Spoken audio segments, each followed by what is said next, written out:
I'll be reading some passages from my translation of Mirjam Wittig's novel An der Grasnarbe by the SWARD, one of the most unusual books I've read in recent years. I very much enjoyed spending time in the company of the protagonist, thoughtful, anxious Noah, struggling with some of the big challenges that we face environmentally. Also events of terror that give her fear, and just finding her way and in a different way of life in the south of France. Compelling to read, I can assure you, and to translate from too. From the prologue. In Paris, I keep my focus permanently on something else, so that it cannot happen to me here, not whilst I am en route, not now, not... I take deep breaths in and out, just in time. My lungs unfurl and retract like a paper bag along the line of its creases. If I close my eyes for a moment, there, beyond my blinking, I can see another one blow himself up, see my own self tucked under a seat. I watch the explosion, my head pulled in, feel the shockwave, hear it. See someone make a sign and press something, make a sign and shout something, and then everything is torn to smithereens. I open my eyes, as if I had any idea of what a blast does to a body. I breathe and focus on this as much as I can.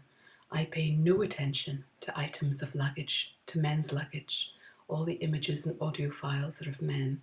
I pay no attention to their day packs, their money belts, their suitcases, plastic bags, holdalls. I don't listen to the suitcase wheels clattering on the edges of the escalator steps or dragging over the flooring panels.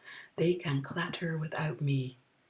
The lobes of my lungs. It is the lobes of my lungs deflated in my ribcage which I concentrate on. My footsteps too, and where they are taking me. Through the arched windows, it's already twilight. Streams of people walking the concourse after work. Hundreds of homeward journeys, commuting footfall to the trains for neighbouring towns or the banlieue. Everyone knows their way through the identical tunnel-like passages. No one seems to hesitate. No one stops after a few paces to fish their ticket out of their rucksack one last time as if it were a compass. It works. I'm able to keep things in order. I ignore the tinny rattling of luggage trolleys, like the ones in the footage from Brussels airport. One of them was wearing a fishing hat, a daft little fishing cap, an incredibly mundane detail.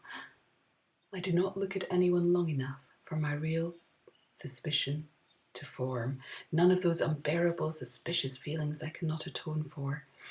Just as I am incapable of reeling back in any of those situations, unable to make them undone, cannot simply go up to the person and say, I'm sorry, really sorry that I assumed someone like you, no, specifically you, were a murderer, my mistake. Instead, I look down at the flooring panels with their arrows pointing the way to the platform. Along the passage and down to the metro, descending into one of the underground tunnels, deeper and warmer here, in the caverns, in the bowels of the underground. And from chapter 1, it was cold by the edge of the French country road, the asphalt gleaming beneath the single lantern, and it took more than half an hour for any car to appear, a Citroën that would once have been white. It drew to a standstill right in front of me, and before I could panic, the driver got out, and it was Ella with a friendly smile, come to collect me. This is what we sometimes use to take the sheep to slaughter, Ella said, throwing my luggage into the back of the small van, or maybe to move them to a different pasture. A few rams got out once, and we had to gather them up one by one along the country road. They were totally stressed out, poor things. I smiled politely. It was muggy and warm inside the car, and it smelled of straw, sheep dung, and plastic. I had only a limited view of our surroundings in the beam of the headlights. Everything was sharp-edged. The rocks by the side of the road were rugged, the vegetation jagged. It had rained the entire bus journey, and now moisture hung over the surface of the road. The curves in the road were pocketed with mist, and I could neither see nor guess what lay beyond. When a few windows shone dimly from the darkness, Ella pointed to them and said that was where they lived. I hope you'll enjoy finding out more about this wonderful book. And if so, if you want to learn more, do contact Surkamp. The rights are with them. Thank you.